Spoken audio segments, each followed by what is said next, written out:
क्षतिग्रस्त अंचल बुलिले ब्रह्मपुर सांसद लघुचाप जनित लगाण वर्षार क्षतिग्रस्त होता गजपति जिलार विभिन्न अंचल बुलिले ब्रह्मपुर सांसद डॉक्टर प्रदीप पाणिग्राही।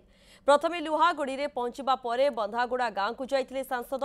सेठारे नदी में भासीजाई मृत्यु होता लक्ष्मण मल्लिक परिवार को भेटी सांत्वना देते। यापर क्षतिग्रस्त होता मोहना लेड़बंध पोल अनुधान करते। पुनः निर्माण कामर अनुधान करने स्थायी प्रतिकार व्यवस्था करते।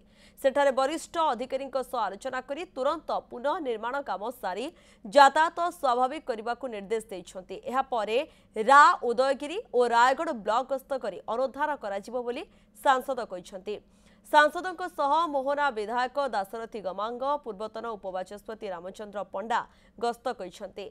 अन्य पक्षरे तुरंत रास्ता निर्माण हेले लोके उपकृत हेबे बोली स्थानीय लोके कहते।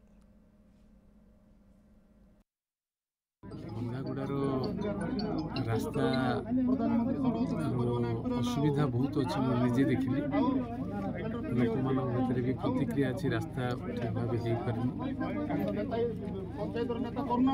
सरकार तरफ बर्तमान 20,000 टका बर्तमान दि जाकर घर उन्नति अंत्योदय योजना प्रायोरिटी बेसिस इमिडिएट सैंक्शन कर कलेक्टर से रिपोर्ट बेसिस इमिडिएट कर परवर्ती पर्यायर जो रास्तार जो अवस्था अच्छी आलोचना माध्यम जो फाइनल रिपोर्ट गला मुख्यमंत्री सहित आलोचना कर रास्ता भी शीघ्र व्यवस्था कर।